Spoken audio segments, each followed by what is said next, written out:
Hey, everybody. Welcome back to Publishing Disrupted. I am Mick Silva. And I'm David Morris, literary agent and book publisher. And who are you? I'm Mick Silva, an editor. Oh, okay. Former acquisitions editor, now a freelance developmental editor and book coach. And yes, we talk about the disruptions in publishing in our lives and in the industry as a whole. And that has disrupted a lot of people. So we find all manner of things to talk about on this podcast. If you're interested in publishing, if you're an author or a wannabe author, hopefully you'll find some good material here. We wanted to talk this time. I do want to ask you a little bit of a catch up, because it's always a couple of weeks before we meet again, but wanted to talk about writers' conferences. And you know, I'm particularly in the sort of progressive emerging space, I guess, because that's where we hang out. And yet I think there's just a lot to talk about there. So maybe we can kind of pinpoint how it helps writers, how you think it may be useful. You just went to one, so I think this is a good opportunity to talk about them in general.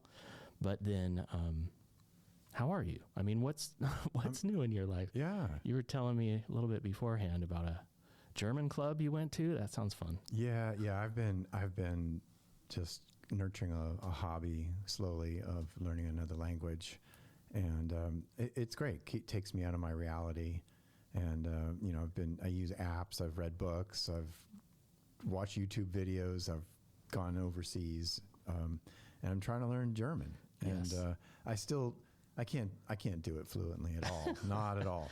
But I can't have conversations really just yet. But I can follow more than I ever used to be able to follow. Right.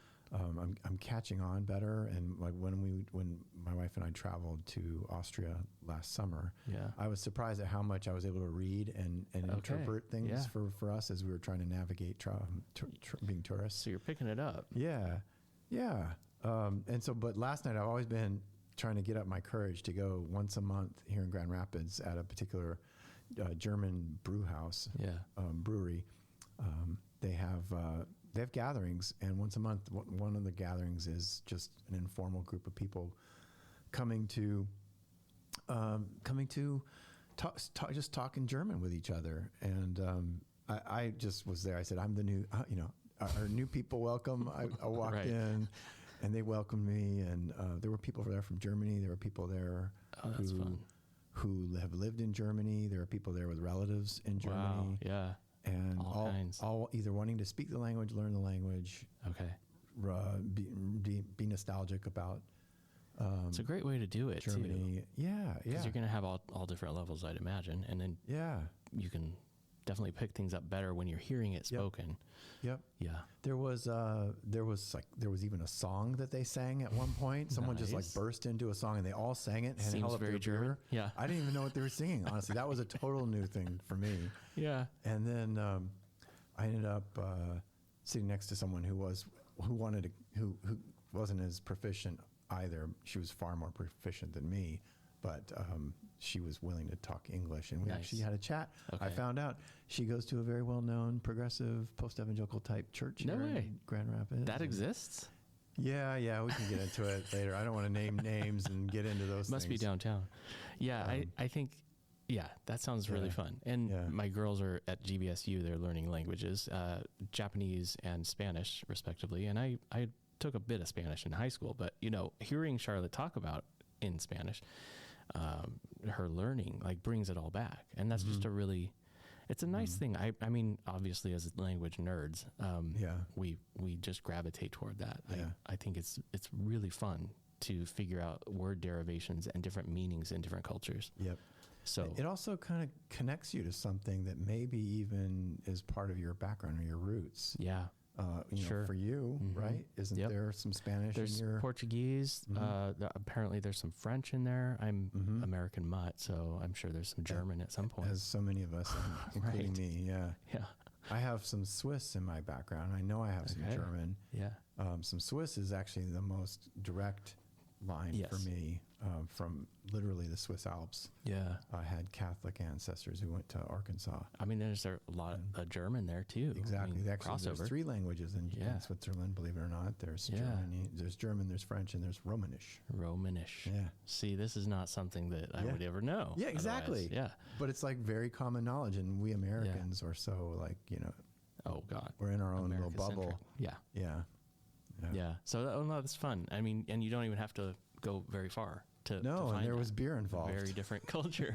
For better or for worse. If it's going to be a German event, I would expect beer. Yeah. That's awesome. Yeah. Yeah, I love going to, any kind of, in any place, especially if there's, obviously libations help, but food can be a good draw too. Yeah. Just people having fun, enjoying culture in general, but then like deepening your appreciation, right? And traditions and heritage and things like this. Yeah. And taxing your brain to try to understand a new language. Yeah, I would imagine. I mean, you did that after having come off of the Ember Conference. Yeah. And you had traveled for that one as well. I mean, if anybody wanted to try to create situations of social anxiety, I did that for myself in the last 4 or 5 days. I mean, I still haven't recovered from the pandemic 5 years ago. Oh my gosh. Or is it 6 now? Seriously. And I'm almost like, can we go back to COVID for a little while? Yeah, just and so I don't have to travel as much. And then working from home, Yeah. it's like I've said this before, but it's like the first day of kindergarten every time I go out these days. Right. I know. It's like you forget when you've been at home for a few days. You forget how to interact. Yeah. You have to reemerge. And that was interesting. I read an article. Michael Pollan must be talking about a book recently because he was interviewed, and he was talking about Germanic languages, but also like the difference between Anglo-Saxon and Latinate, or original roots, right? So, and he's talking in context of Thoreau. I think this was a interview in PW I read, where he's talking about his influence, Thoreau, and then looking at the differences in his sentences and his or original languages. He was using many more Anglo-Saxon words than Latin words. Oh, yeah. And the way Michael Pollan sort of characterizes this is Anglo-Saxon words are much more concrete and nature specific, right? Mm-hmm. Some of the words that we have that were derived was from Anglo-Saxon, but then Latin words are much more sort of conceptual and bureaucratic and talking about, governments and bureaucracies, basically. I believe it. So he would avoid those words more often. And so he says, Michael Pollan says his sentences, Thoreau's sentences, are much more influenced by Anglo-Saxon, and that's why they're more beautiful ultimately. Yeah. Because they're concrete and nature driven. Yep. And I find that so fascinating because I had no idea that there was a difference there. I didn't study languages or I mean, we talk about literature, but not that. And I think it's evidence that even beauty and culture, things that we sort of hold as having certain essences, are extremely socially determined. Right. And that's not a bad thing. Right. Sure. But if you look at all the ways that we are socially constructed, it's a thing of beauty, actually. Yeah. And it's not a question of like, and that, I don't know. I just think that's, when we're in the progressive religious space, we try to inhabit. Right. I think that is a lesson that never runs out of lessons. Yeah. How socially constructed everything we do is. Right. And that's just fascinating to think that there are, that languages have different sort of, almost flavors. Right. Right. Because like, how do you even characterize that? I had never heard that characterized, the distinction between Latinate root etymology and Anglo-Saxon words. And yet that it exists. I mean, he uses a couple of great examples. I mean, I'll put in the show notes the or even interview. The sounds of them. Like, why do they sound the way that they do? Exactly. Like how you pronounce certain words. Like has French changed. is so like beautiful. Oh yeah. And sort of luxurious sounding. Yes. And German is so hard and sharp. Guttural. Yes. Like, you know. Sounds like you're making demands every time you use German. Yeah. I mean, I was actually shouting German to Lisa the other day, my wife, and it's like, this is why it sounds like such a crazy language, you know? Yeah. Ich habe etwas It's so trinken. funny, huh? And you have to have that voice almost, that tone. Yeah, that's so funny. No, but it's true. We watch, of course, Sound of Music all the time because it's such a good movie. But, you know, you get a little bit of that mixture right there in the Alps region. But, I mean, that's probably the only, you know, association I've really had with, especially that area. With but, I mean, if that's Austria, Austria, and then, not far, right? I mean, it's a train ride, maybe. And then, like, the northern Italy even is right there with the Alps. So, so interesting how that mixture of cultures. Where the Olympics just were. Right, yes. But anyway, about conferences, let's get back to this because I think this is important. We try to give a balance, and I think you tend to inhabit the space of like publishing business more, and I tend to inhabit the place of sort of the squishy word play kind of part of the industry, which is like with authors and editors and talking about sentences, basically. How well do your sentences work, and, you know, paragraph to paragraph, and adding transitions and making sure the content works. And then, you know, I often will default to my betters in talking about business because I just don't feel like I'm very adept there. Now, I spent a lot of time there. I mean, obviously my career was in book publishing, but, you know, I was always off in a corner at a desk working on words. So it wasn't like contracts and things like this. But when you go to a writer's conference, you need to be prepared to talk about in all of these different categories about books, not just content, but platform, obviously, any marketing or publicity that you are trying to put together for your own book. You're hoping to get at least a network going, right? You're hoping to meet people. Yeah, that's what conferences are really good for. Yeah, for sure. Yeah. So, and you went to this one, I think, as an agent and a publisher, right? Yep. So tell me about it, because I didn't even know about it before. Yeah, it's called the Ember Gathering. Okay. And it was organized primarily by 4 individuals. Excuse me.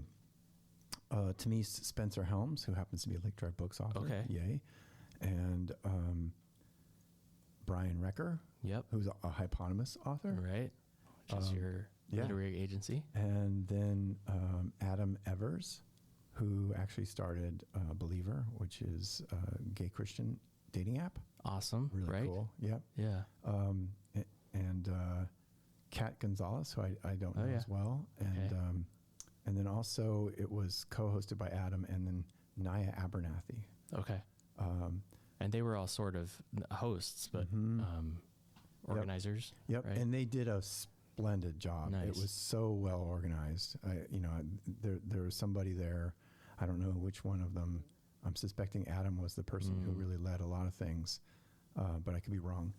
But it was just really well run, very thoughtfully put together. Yeah. I even just got an email asking for feedback after the conference. Oh, cool. For all the attendees, which just goes to show you how heads up they are about how they're trying to be really professional and careful in how they put it together. Yeah. It was a series. It was a series of talks. There was music. There was an exhibit hall where there were actually quite a few ministries present with information about what they do. There was representation by the Seattle School of Psychology and Theology. If I said that right. Yeah. Yeah, of course they'd be there. Yeah. I'm looking online. A 3-day justice-centered LGBTQ affirming gathering for seekers, dreamers, and builders to heal from religious harm and rebuild life-giving faith. That's very cool. Yeah.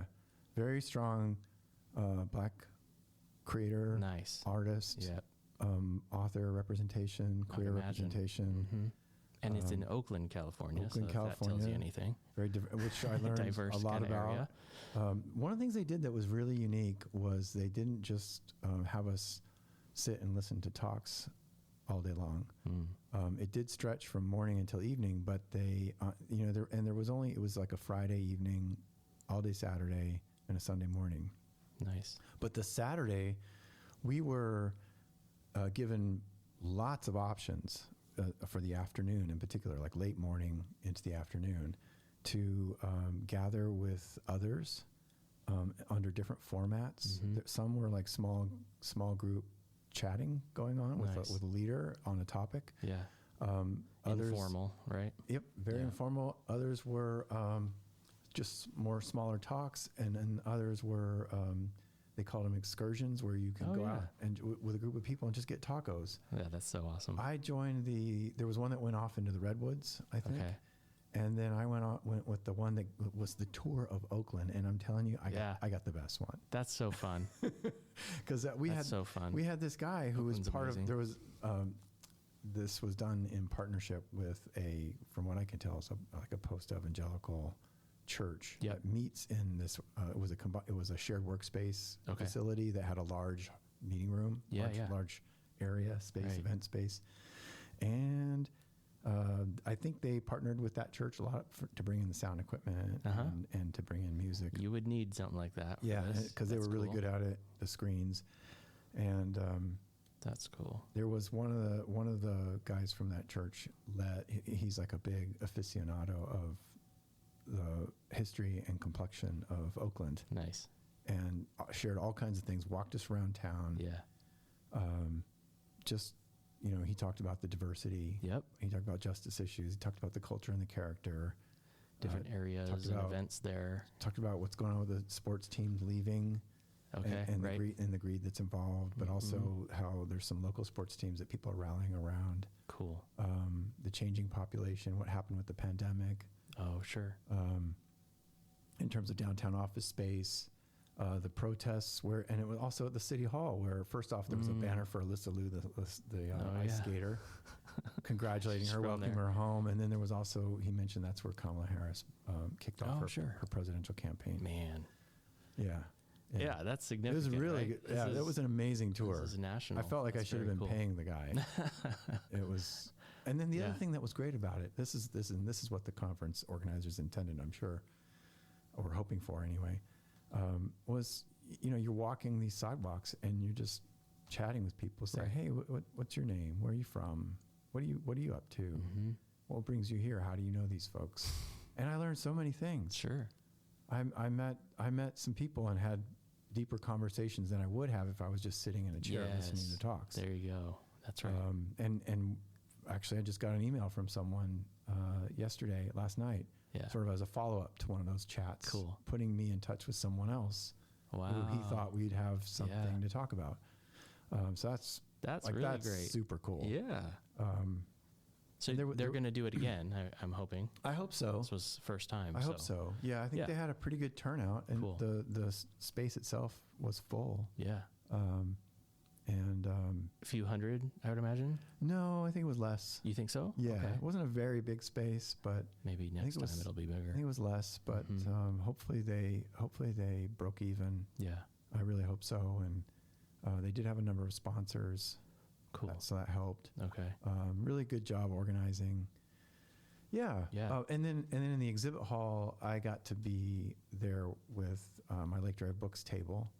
So I had a lot of Lake Drive books there. Right. But this is the world. I mean, you sponsored, right? So you. Well, yeah, I was more of an exhibitor. I paid the exhibitor rate. Oh, okay. Yeah. Yeah. I don't know that I'm flush enough to do the sponsor stuff. But yeah. That's a good way for you to kind of get the lay of the land, I think. Absolutely. And be able to have a presence. But, what was really cool about it, and I think this is the world that we're in, was, I don't know all about all the official things, but I showed up with both my LLCs, Lake Drive Books and Hyponymous Literary. Yeah. I showed up with some of the books I happen to have from my Hyponymous Literary, and I just wanted to give people at the conference a chance to see some of these books, because both Lake Drive and Hyponymous, we're working in a lot of similar orbits. Right. And there's just some very fascinating, very rich authors. Yeah. Rich in terms of content and merit. The rich ones go to Lake Drive, right? That's what you're... I'm just Yeah, kidding. yeah. Hopefully, That's what people think. pay me though. money to. They're paying publish- for their yeah. publishing, so Well, they must be rich, right? No, Yeah, actually, no, they're not. Actually, no. That is absolutely not something that's going on, That's other and that's fine. publishers. That's actually the way I think we want talked it. about that last time Yeah. a little bit. Yeah, Yeah, but we it got takes money to publish things up front. That's right. Yeah. And then also I had I partnered or I worked with the authors, the speakers who were there who have books. Okay. And so there was a good 4 or 5 of those. Nice. And those sold really well. Yeah. So it was one of those experiences like we had at Wild Goose Festival back Right. in August, where people are walking by the booth or by the table, and you just see them there manifesting their joy of reading and their joy of books. Yeah. Picking books up, Picking a book up, asking you about them. thumbing through them. Yeah. Yeah, I always try to, true to me, I always try to sort of stay like a wallflower at those moments. But once they're ready to buy something, I'm like, okay, yeah, that's a good one. This is what this is about. Or this, Right. you really should talk to this author when you're done reading it. Yeah. And Yes. if you need help doing that, I'll connect you. That with is them. something about your books that I think bears mentioning, because all of those authors are real people who would love to hear from their readers. Yeah. I mean, across the board, all of them. Yep. And that's more possible now than ever. Right. Yeah. And there's not the sort of artificial barrier that we try to create. Honestly, did try to create in Christian publishing when we were there. I can say this without getting into trouble. We tried to create this mystique, right? That these authors were in a vaulted space, that you could approach them. I mean, they seemed approachable and kind and friendly a lot of the time. And I'm not saying this of all Christian publishing. I'm just saying that it was more emblematic to me of like a general market, big business attitude and atmosphere in Christian publishing over there. Right. What I'm talking about with, the bigger Christian publishers that we worked for, then, it seemed like it should be more like what you're talking about. Grassroots, come as you are, informal, people who are actually welcoming, not just giving you lip service about, oh, I'm so kind and friendly, and then actually give you the cold shoulder. That happens in Christian publishing more and more often. And I felt I think really there's reasons for that. Closed out and kind of like surprised, that you're getting lip service to this sort of inviting conversation, and then it turns out, oh no, they don't have time for you. And it's authors, it's agents, it's editors, it's executives. It doesn't matter who it is. Anyone in the Christian industry knows that exists. It's like trying to create an aura of authority, and I think that somewhat is a natural part of book publishing. It is. And I think sometimes in book publishing, especially when an author gets really popular, it's hard for them. It becomes difficult It's to hard manage. for readers to have access to them. It's hard for them to have access to readers, to be honest, Absolutely. too. But I do think though, we have guru culture. Yes. Here in the United States. Right. And celebrity sometimes culture. that lack of access is an intentional, Yes. I'm on a pedestal. I'm too important I'm to that important. be messed with. And I'm that brilliant. And here's my email and I'll let my assistant handle that. Yeah. It's funny. I get this when you get too big. I get that is a reality and a necessity. I think we all do on some level. We expect celebrity culture to be a little bit, you're going to be hamstrung trying to respond to everybody. You just are.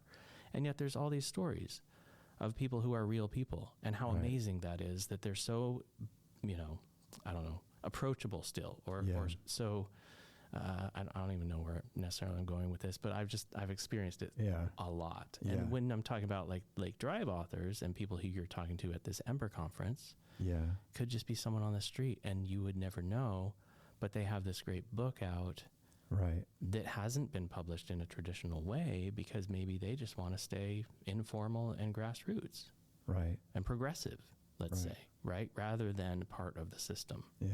And I think that's increasingly a distinction that I'd like to call out and talk about. There's hope there too. It's less, it's far more democratic, far more authentic.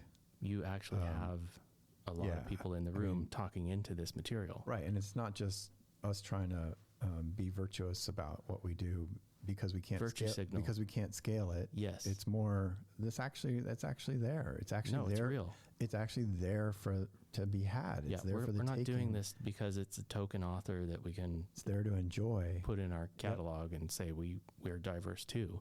We're actually caring about what they're talking about. And we are, we being like Lake Drive and other publishers, progressive publishers like you, are trying to promote that material in order to, expand it, but really just make connections. Yep.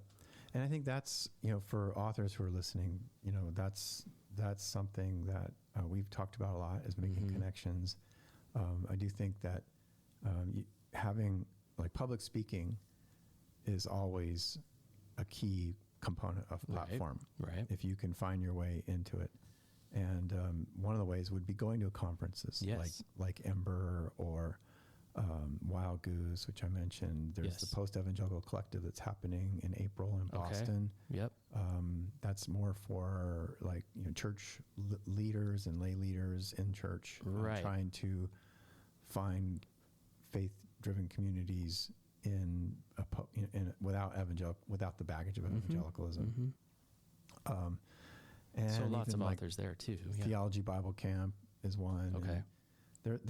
There aren't a lot of these, and they're not very big, any of them. Right. But there's tremendous opportunity too. I mean, the advantage of something that's not being big is that you really can connect with people. Right. And that was probably one of the most pleasant things about my experience this past weekend. That's cool. I saw some authors I work with directly. Yeah. Shout out to Ryan Stoller, Kara Meredith, who was not at the conference but lives there in Oakland. Brian Recker. And then I saw Timmy Spencer Holmes, who's a Lake Drive author, and Trey Ferguson, who's a Lake Drive author. Nice. But I also saw people that I've had conversations with who could be potential authors that I would work with. I saw people who just know people. Yeah. And it was also fun as the publishing professional to look and to watch the authors that I know connecting with people there and seeing who they know. So first off, I understand them better. Now I know how to better work with them. Sure. Yeah. But second of all, it's impressive. I mean, I think that none of these conferences are perfect. None of them are the way I would design them necessarily. Sure. They're all different from each other. In fact, you show up to them as a publishing person, you go, or like when I bring books, I'm like, well, which book should I bring to this conference? Right. You never know. And I'm not sure. Yeah. But one of the things that happens is there's sort of like the conference that happens outside the conference. And it's a way to come together. I had breakfast with Ryan Stoller. It was just so delightful. It was a hotel breakfast, which I haven't had as a publishing person in a long time. Nice. I usually don't pay for hotel breakfast. Right. But this one was fine. But that's fun. usually I go somewhere cheap. I know. It's going to be better too.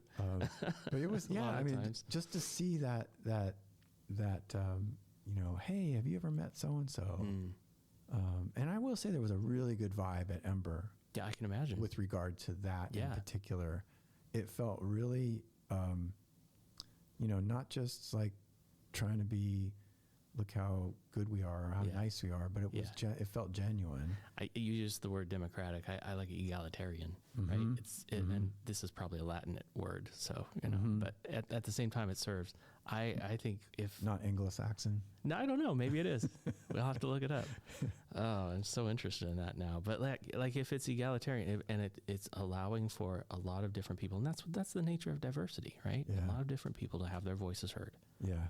That is all. I mean, when you read what Ember Gathering was about, it's the same. I mean, maybe it's a different language, but it's the same thing talking about over and over, right? When you have grown up in a restrictive, some people use the term high control, religious atmosphere, whether that was culty or just religious in nature. It's a very uncomfortable, formal sort of space, right? And you're supposed to be reverent and quiet, and this feeling. Everybody knows this feeling, and there's a place for it. I'm not arguing against it. I just think that when we're talking about going to an Ember Gathering, there's going to be a lot of different types of people there. Right. And who are they centering? Are they centering the ones with power? Or are they centering the ones who have new ideas and need some centering because they haven't felt that before, wherever they're coming from? And it's not always even just who they're centering, but what kinds of conversations, what kind of ideas. I would say that there were both, post-evangelical, but also ex-evangelical, and maybe some would describe themselves as post-Christian. Sure. There's a lot of... Yeah, we just don't like the There's a lot of shades anymore. on how we define these things. Different people define them differently. Right. But I would say that, that there were, like, between those 2 or 3 camps, I don't think they all would have agreed on what should have been going on at that conference necessarily. No, right. But you go anyway. Yeah. And you hope that it's welcoming enough. I would say that was the word that was probably the strongest word for me. I felt welcomed there. I felt others felt welcomed. I'm sure there was some who probably didn't always feel as welcomed, or because that's just the nature of these things. And I hope not. But So, I mean, I think that's, as an author, like I'm behind a computer all day long as a publishing person.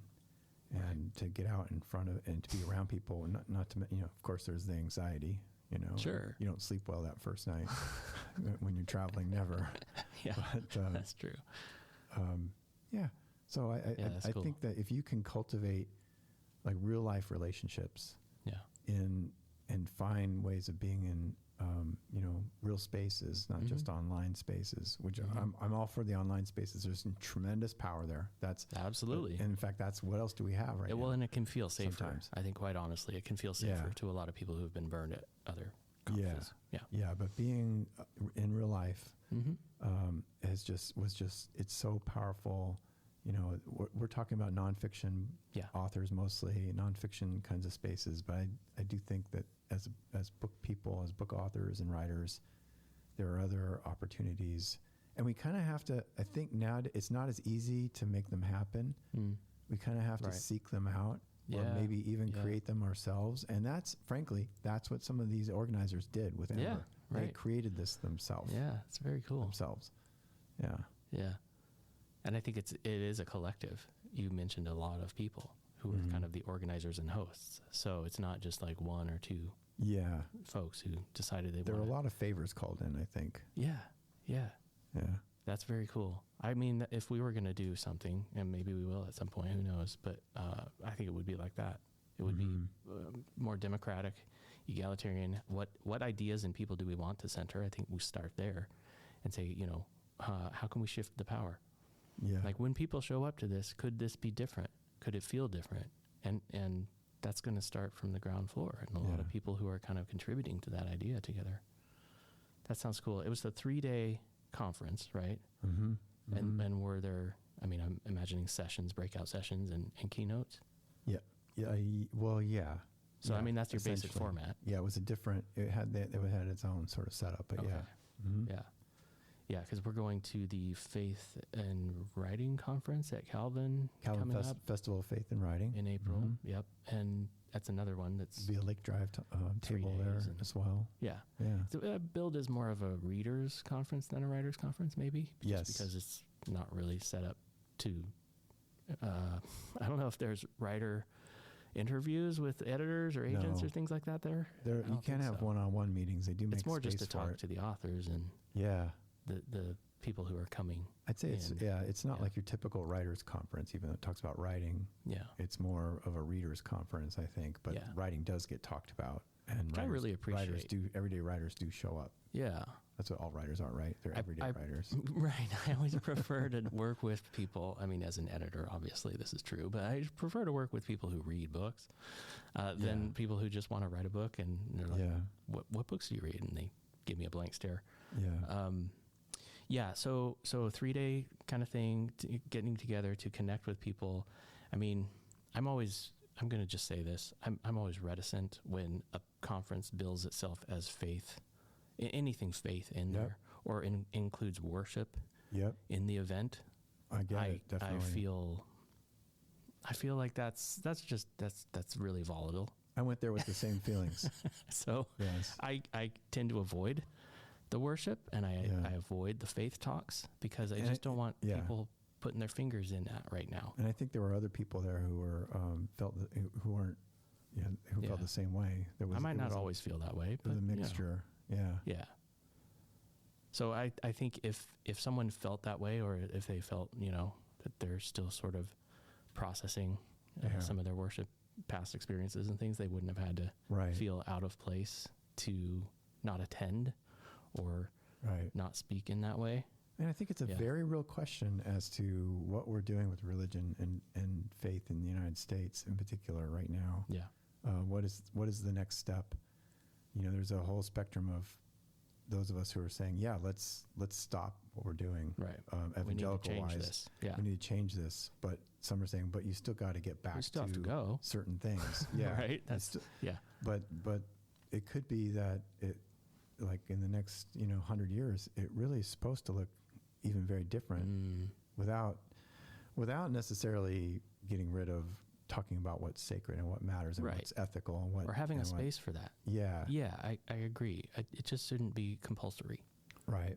And I think if we can all let go of some of these sacred cows that we have, like having a pastor on a stage telling everyone what God's view of whatever is, that maybe you don't have to have that. Right. Conservative or progressive. Right. Exactly. Like maybe we could just go back to like a more egalitarian Quaker way, or maybe smaller groups, not big groups, right? I think there's something to be said for this. Yeah. Like if you get too big a church, you're going to have problems. I don't care what the theology is or who you are, you're going to have power problems. Right.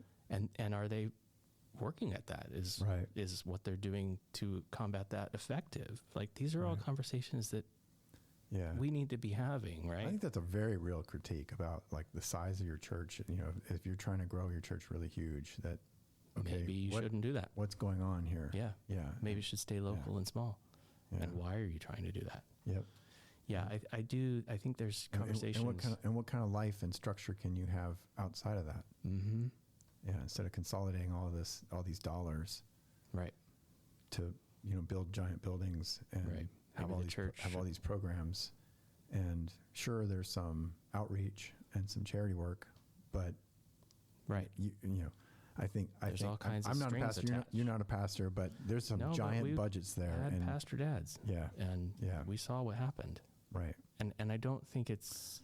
We're not just speaking from our trauma, people. Yeah, maybe it's not We've relevant. been at this too long. I would love to talk more about this. That's a different podcast probably. And maybe it's not relevant necessarily to all publishing people, but I do think in terms of disrupting things, we have to be asking these questions and inviting the conversation rather than trying to shut it down. Right. And that's what I think is happening far too often. And so much book publishing has taken place because of these structures. Because of the church, because of the pastors books who are powerful. That's right. Where it's not egalitarian. Exactly. Yeah. They tell you literally it is. Not egalitarian. Yeah. Some of them will just say, no, we're not. Yeah.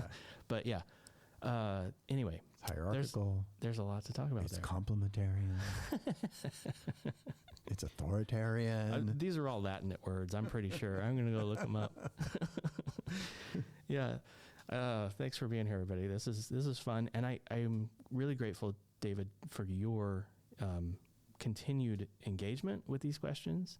I think it gives people the freedom and the space to just explore stuff, maybe thoughts they haven't had before, and then go seek it out. Go look up the Ember Gathering, see when they're going to have their next one. And if it's a fit. Next year. Yeah. And if it's a fit for you. Yeah. Or the Faith and Writing Conference, maybe, at Calvin. We'd love to see you. We're going to be there. So come on out and say hi. On that note, I would love to hear some feedback. If anybody has thoughts, ideas, we are definitely open to that. And we have been all along. We just haven't said it on feedback on our podcast. Feedback on the podcast. Ideas that you have for us to talk about in terms of disruption. Big ideas. We might point you back to an earlier episode, but if we haven't covered it, we would love to. We're very freeform here. We're just kind of exploring. Yep. So please feel free to let us know your thoughts, positive or negative. Leave us a rating. Please. We'll take people bad ratings listening to this. We need more people. But thanks for being here. We're starting from the ground up on this thing no matter what. So you can't take us any further down than we already are. Exactly. It's going to be what it is, people. Okay? So enjoy it or don't. And plan your time accordingly. All right. Thank you, Mick. Talk to you later.